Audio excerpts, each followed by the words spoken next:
ദൈവതിരുനാമത്തിന് മഹത്വം ഉണ്ടാകട്ടെ. പ്രിയപ്പെട്ടവരായ എല്ലാവർക്കും കർത്താവിൻ്റെ നാമത്തിൽ സ്നേഹവന്ദനം അറിയിക്കുന്നു. എല്ലാ പ്രിയപ്പെട്ടവരും ദൈവകൃപയാൽ സന്തോഷമായിരിക്കുന്നുവെന്ന് വിശ്വസിക്കുന്നു. പ്രിയപ്പെട്ടവരെ, നമുക്ക് ഈ ഭൂമിയിലേക്ക് വരുവാൻ വഴിയൊരുക്കിയത് നമ്മുടെ ദൈവമാണ്. നമ്മെ കാത്തുപരിപാലിക്കുന്നത് നമ്മുടെ ദൈവമാണ്. നമ്മുടെ ആയുസ്സിൽ എന്തൊക്കെ സംഭവിക്കണം തീരുമാനിക്കുന്നത് നമ്മുടെ ദൈവമാണ്. ദൈവം അറിയാതെ നമ്മുടെ തലയിലെ ഒരു മുടി പോലും വീണു പോവുകയില്ല എന്ന് നമുക്കെല്ലാവർക്കും അറിയാം. ദൈവം നമുക്കെല്ലാവർക്കും ഒരു ആയുസ് നിശ്ചയിച്ചിട്ടുണ്ട്. ആ ആയുസ് പൂർത്തീകരിക്കാതെ ഈ ലോകത്തു നിന്ന് ദൈവം നമ്മെ യാത്രയാക്കുകയില്ല. അത് ദൈവത്തിൻ്റെ ഉറപ്പാണ്. സ്തോത്രം. യെശയ്യാപ്രവചനം 38-ാം അധ്യായത്തിൽ നാം കാണുന്നത്, ഹിസ്കിയാവ് എന്ന രാജാവ് രോഗം വന്ന് ശയ്യയിലായിരുന്നു. അപ്പോൾ യെശയ്യാ പ്രവാചകൻ അവിടെ എത്തി ദൈവത്തിൻ്റെ ആലോചനയെ അറിയിച്ചത് ഹിസ്കിയാവ് രാജാവ് മരിച്ചു പോകുമെന്നാണ്. എന്നാൽ ഹിസ്കിയാ രാജാവ് ആ വർത്തമാനം കേട്ടപ്പോൾ ദൈവത്തോട് ചില കാര്യങ്ങൾ ഓർമ്മിപ്പിച്ച് താൻ കരഞ്ഞുവെന്ന് അവിടെ എഴുതി വച്ചിട്ടുണ്ട്. ഹിസ്കിയാവ് പറഞ്ഞത്, യഹോവേ, ഞാൻ വിശ്വസ്തയോടും ഏകാഗ്ര ഹൃദയത്തോടും കൂടെ തിരുമുമ്പിൽ നടന്ന് നിനക്ക് പ്രസാദമായുള്ളത് ചെയ്തിരിക്കുന്നുവെന്ന് ഓർക്കണമേ എന്ന് പറഞ്ഞു. സ്തോത്രം. ദൈവസന്നിധിയിൽ വിശ്വസ്തയോടെ നടക്കുക വളരെ വലിയ കാര്യമാണ്.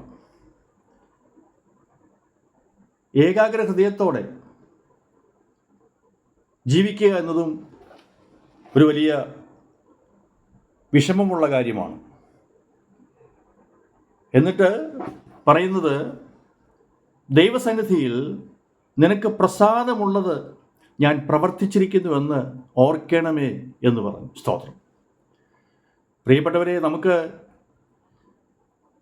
ദൈവത്തെ പ്രസാദിപ്പിക്കുക എന്നുള്ളത് അത്ര നിസ്സാരമായ കാര്യമല്ല. ദൈവം ന്യായവും നീതിയും വിശ്വസ്തതയും ശ്രദ്ധിക്കുന്ന ദൈവമാണ്.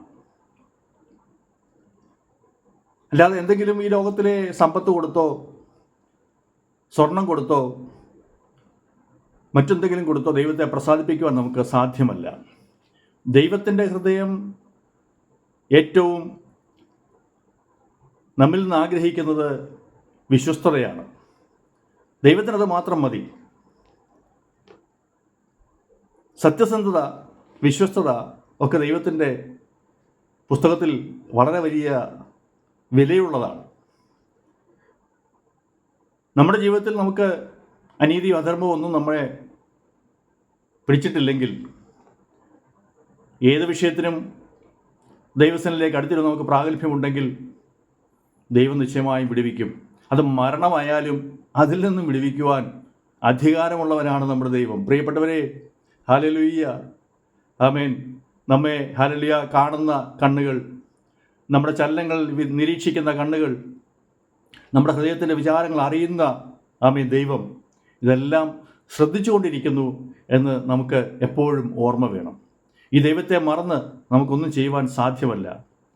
ആമേൻ, ഹല്ലേലൂയ. ദൈവത്തിൻ്റെ വഴിയിൽ നടക്കുന്നവർക്ക് ഒരു നന്മയും ദൈവം മുടക്കിക്കളയുകയില്ല. ആയുസ്സിൻ്റെ മധ്യാഹ്നത്തിൽ ഇവിടുന്ന് യാത്ര പുറപ്പെടുകയും ചെയ്യേണ്ട ആവശ്യമില്ല. സ്തോത്രം. ദൈവം നിശ്ചയിച്ച സമയത്ത് ആമേൻ ഹല്ലേലൂയ ആയുസ്സിനെ നീട്ടി നൽകുവാൻ ദൈവത്തിന് അധികാരമുണ്ടെന്ന് ഈ സംഭവം നമ്മെ അറിയിക്കുന്നു. സ്തോത്രം. മരണത്തിൽ നിന്ന് പോലും നീക്കുപോക്ക് നൽകുവാൻ, ആമേൻ ഹല്ലേലൂയ വർഷങ്ങളെ ദീർഘിപ്പിച്ചു തരുവാൻ ദൈവം നമ്മെ സഹായിക്കും. ആമേൻ. നമ്മുടെ ജീവിതത്തിൽ കർത്താവിനെ പ്രസാദിപ്പിച്ച് ഏകാഗ്ര ഹൃദയത്തോടുകൂടി വിശ്വസ്തയോടുകൂടി നമുക്ക് ജീവിക്കാം. ഹല്ലേലൂയ. സ്തോത്രം. ഈ ഹിസ്കിയാവ് രാജാവിൻ്റെ ജീവിതം നമ്മുടെ ജീവിതത്തിൽ ഹല്ലേലൂയ ഒരു അനുഭവ പാഠമായി തീരട്ടെ. നമുക്ക് ദൈവത്തോട് ആമേൻ ചേർന്ന് വസിക്കാം. ദൈവം നമ്മളെ സഹായിക്കും. ഈ വചനങ്ങളാൽ ദൈവം നമ്മളെ ഓരോ പ്രിയപ്പെട്ടവരെ സഹായിക്കുകയും അനുഗ്രഹിക്കുകയും ചെയ്യുവാനാണെന്ന് പ്രാർത്ഥിക്കുന്നു. കരിസ്മ പ്രയർ മിനിസ്ട്രിയുടെ എല്ലാ പ്രാർത്ഥനയും പ്രിയപ്പെട്ടവരുടെ ഒപ്പമുണ്ട്. ആമേൻ. ഞങ്ങൾ നിങ്ങൾക്ക് വേണ്ടി നിരന്തരമായിട്ട് പ്രാർത്ഥിക്കുന്നുണ്ട്. കർത്താവ് എല്ലാവരെയും സഹായിക്കട്ടെ. God bless you. Thank you all.